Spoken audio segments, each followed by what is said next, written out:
उत्तर प्रदेश की योगी आदित्यनाथ गवर्नमेंट ने देश की सबसे ज्यादा पॉपुलेशन वाले प्रदेश का यूपी जनसंख्या विधेयक 2021 यानी जनसंख्या नियंत्रण कानून का ड्राफ्ट रेडी कर लिया है, तैयार कर लिया है। इसको वेबसाइट पर अपलोड कर जनता से 19 जुलाई तक सजेशन मांगा गया है, राय मांगी गई है, जिसका लिंक मैंने डिस्क्रिप्शन बॉक्स में शेयर किया हुआ है। अपना सजेशन कहां देना है वो भी बताता हूं।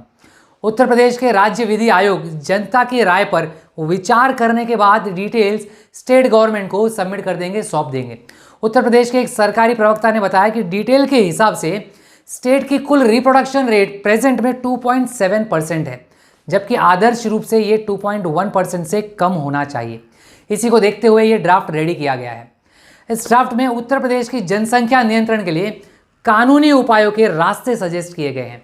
2 या कम बच्चे वाले अभिभावकों को यानी पेरेंट्स को बहुत सी सुविधाएं दी जा रही हैं, जबकि अधिक बच्चे वाले से बहुत सारी सुविधाएं छीन ली जा रही हैं। कई सुविधाओं से वो वंचित रहेंगे। 2 से ज़्यादा बच्चे हुए तो सरकारी नौकरी नहीं, चुनाव लड़ने पर रोक, कानून मानने पर प्रमोशन और टैक्स में छूट। राज्य विधि आयोग मतलब स्टेट लॉ कमीशन ने यूपी जनसंख्या विधेयक 2021 का ड्राफ्ट रेडी किया है, जिसमें सुझाव दिए गए हैं कि एक बच्चे की नीति अपनाने वाले माता पिता को कई तरह की सुविधाएं दी जाएंगी। वहीं 2 से ज्यादा बच्चों के माता पिता को सरकारी नौकरी से वंचित रखा जाएगा। स्टेट लॉ कमीशन के अध्यक्ष जस्टिस आदित्यनाथ मित्तल ने इसे तैयार किया है। यदि यह ड्राफ्ट कानून में बदला तो यूपी में फ्यूचर में जिनके 2 से ज्यादा बच्चे होंगे उन्हें सरकारी नौकरी नहीं मिलेगी। ऐसे लोग कभी भी चुनाव भी नहीं लड़ पाएंगे, उन्हें सरकारी योजनाओं का लाभ भी नहीं मिलेगा। विधि आयोग का दावा है कि अनियंत्रित जनसंख्या के कारण पूरी अर्थव्यवस्था बिगड़ रही है। आयोग ने ड्राफ्ट पर 19 जुलाई तक जनता की राय, जनता का सजेशन मांगा है। इससे पहले लव जिहाद कानून का भी ड्राफ्ट आदित्यनाथ मित्तल ने ही बनाया था, फाइनल किया था। आइए समझते हैं इस ड्राफ्ट में मेन बड़े पॉइंट्स क्या क्या हैं।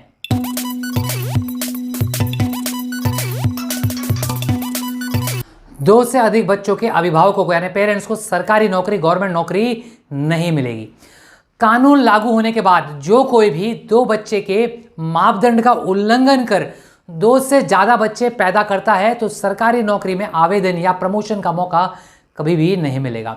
गवर्नमेंट योजनाओं और अनुदान मतलब ग्रांट का लाभ भी, फायदा भी नहीं मिलेगा। इतना ही नहीं, उन्हें स्थानीय निकाय चुनाव मतलब लोकल बॉडी इलेक्शन लड़ने से रोकने समेत कई तरह के प्रतिबंध लगाने की सिफारिश इस प्रस्ताव में की गई है। स्थानीय निकाय और पंचायत का चुनाव भी वो नहीं लड़ सकते हैं। रेशनिंग कार्ड में भी 4 से ज्यादा मेंबर्स के नाम नहीं लिखे जाएंगे, नहीं मेंशन होंगे।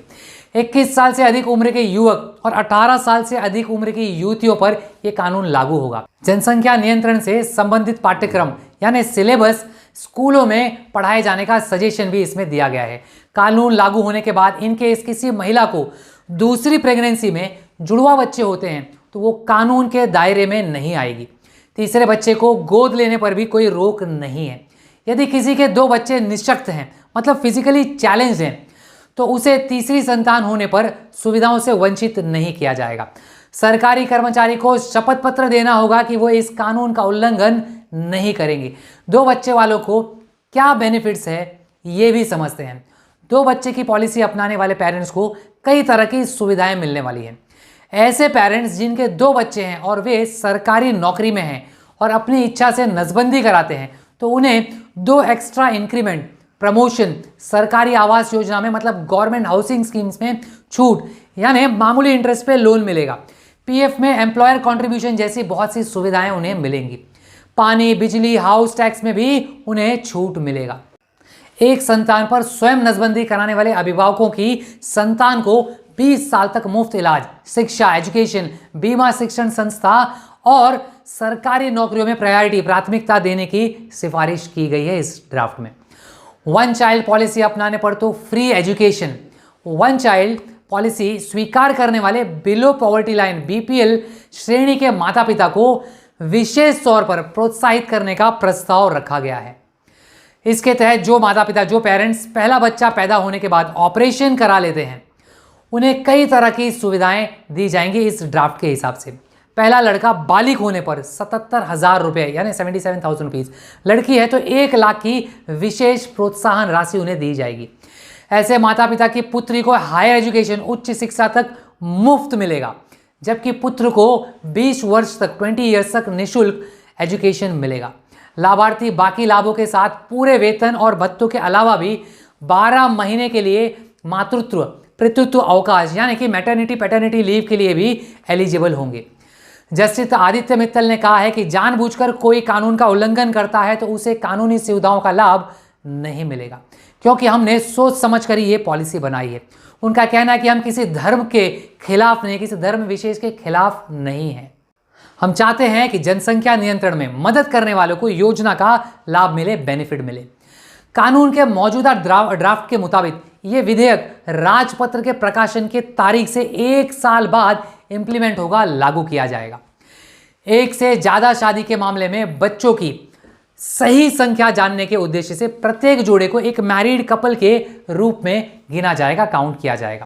अगर ये ड्राफ्ट कानून की शक्ल ले लेता है तो 1 साल के अंदर सभी सरकारी अधिकारियों, कर्मचारियों, स्थानीय निकाय में चुने गए जनप्रतिनिधियों को शपथ पत्र देना होगा कि वो इस कानून का उल्लंघन नहीं करेंगे। वहीं सरकारी कर्मचारियों को प्रमोशन रोकने और बर्खास्त करने की भी सिफारिश की गई है इस ड्राफ्ट में। अगर यह ड्राफ्ट कानून के रूप में बदलता है तो उत्तर प्रदेश में जिनके पास 2 से अधिक बच्चे होंगे वे ना तो सरकारी नौकरी के लिए एलिजिबल होंगे, योग्य होंगे, और ना ही कभी इलेक्शन लड़ पाएंगे, चुनाव लड़ पाएंगे। उत्तर प्रदेश राज्य विधि आयोग ने जनसंख्या नियंत्रण कानून के तैयार मसौदे को इस तरह के कई प्रस्ताव उन्होंने इसमें रखे हैं। आयोग ने इस ड्राफ्ट पर लोगों से आपत्तियां या सुझाव भी मांगे हैं, सजेशन मांगे हैं, जो 19 जुलाई तक आयोग को ईमेल के थ्रू statelawcommission2018@gmail.com पे सेंड करना है। statelawcommission2018@gmail.com पे सेंड करना है या फिर डाक पोस्ट के जरिए भेजा जा सकता है। अगर योगी सरकार इस फॉर्मूले को हरी झंडी दे देती है तो फिर यूपी में जनसंख्या नियंत्रण की दिशा में यह बहुत बड़ा कदम माना जाएगा।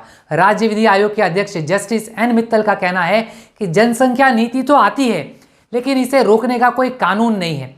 नीति में आप अनुदान व प्रोत्साहन दे सकते हैं लेकिन दंड या प्रतिबंध नहीं लगा सकते हैं। इसलिए आयोग ने कानून का ड्राफ्ट तैयार किया है।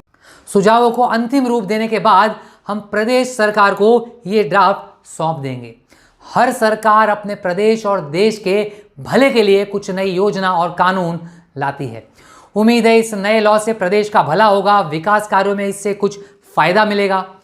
होपफुली आपको यह वीडियो अच्छा लगा हो। नए वीडियो के नोटिफिकेशन के लिए इस चैनल को सब्सक्राइब कर लें, बेल आइकॉन को प्रेस कर दें ताकि नए वीडियो के नोटिफिकेशन आपको मिलते रहें।